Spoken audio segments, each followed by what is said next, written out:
Hey, this is your crash course in history from the dates of 1330 to 1899 at the castle of Herstmonceux.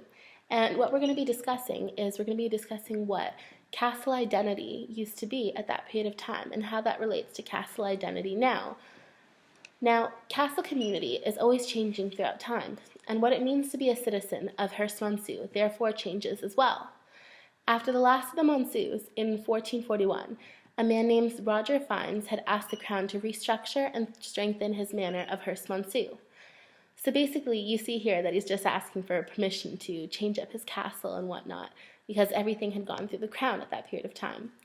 Now, Sir Roger Fines only played an important role in castle history after he had served with Henry V at the Battle of Agincourt in 1415. As well, he became more prominent after he later served as treasurer of the household of Henry VI. Now, during his time serving Henry V and the Sixth, Roger Fines thought that he needed a home that better reflected his newfound status, which ended up being a castle, and coincidentally the largest private home in England at the time. An interesting thing to note is that Roger Fines used a brick design, which was not very common at the time. It was adopted, and the bricks had actually been brought from France. And it was just really different from architectural designs and whatnot that had been done before.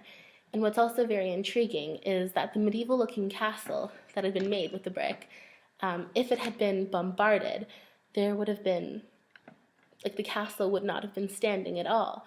It was not a good means of protection. It wasn't what one would regularly think of as a medieval castle. You'd think if one was to shoot cannons or something of the sort at the castle, it wouldn't work. And it is also at this time that one can see the concept of power relations playing into the castle's history.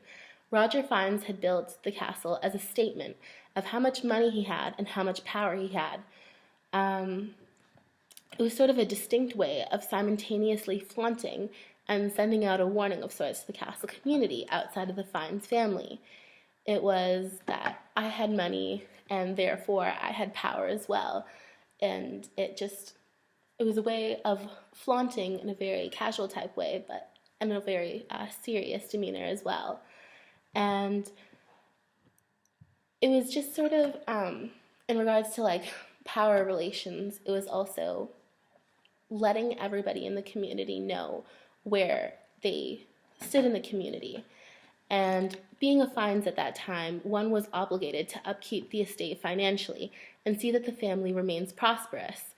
As an owner of Herstmonceux, one was also an employer and therefore helped the local community. If jobs, doing the gardening, keeping up the estate, and working in the kitchen and whatnot. And as an owner of Herstmonceux, one was also having this idea of how Herstmonceux as a medieval castle plays into their conception of their identity, of being a part of the community. And that also works for us present day. Our understanding of Herstmonceux as a medieval castle plays into our identity of what the Bisque community and being a part of the Bisque means. So Bisque staff, professors, students, and friends of Herstmonceux reflect upon that, and that shapes their identity as being part of and feeling a rich sense of history, where the castle still serves a purpose for many, but has changed for the student body. Now, back to the history of Fines.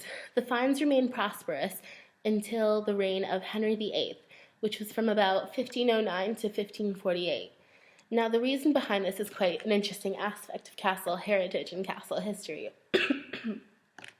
Now, this is where the castle's owner, a very young Thomas Lord Dacre, was actually thought to be a part of a crime of murder of the neighbor's gatekeeper. Now, Lord Dacre was then executed at Tyburn in 1551, and the estate was given to the crown, which was quite a clever move on King Henry VIII's part. Very fortunately, the family was reinstated when Elizabeth I became queen. In about the 17th century, around the 1640s, a time of civil war, it was quite surprising that the owners of Herstmonceux had still been prospering. And from about 1660 to 1685, the castle was renovated and refurbished.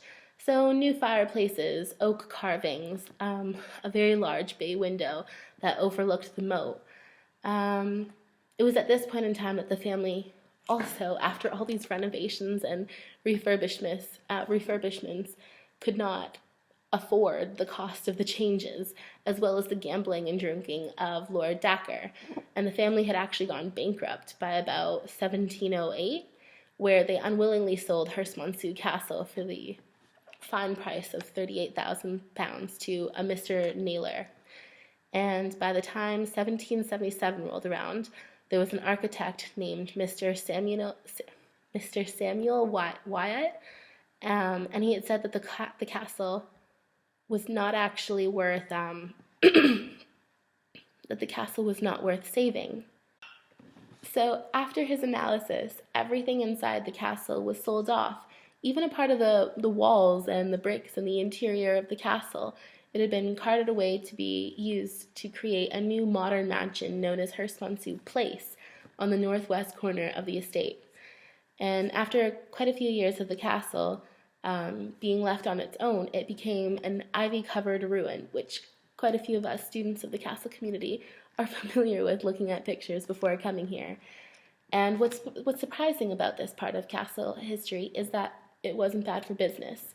It had become a tourist spot, and at this point in time you can see the landscape changing yet again at the castle, and consequently the identities that inhibited it and crossed paths with it.